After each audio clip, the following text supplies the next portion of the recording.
के हम देसी बालक गामा के।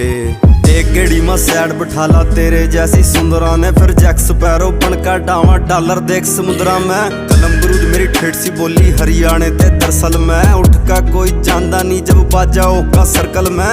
1 लाख डॉलर की गाड़ी तेरे यार के नीचा है, आगे बढ़ने वाले ते सारी दुनिया सदायो खींचा है। 1 लाख डॉलर की गाड़ी तेरे यार के नीचा है, आगे बढ़ने वाले ते सारी दुनिया सदायो खींचा है।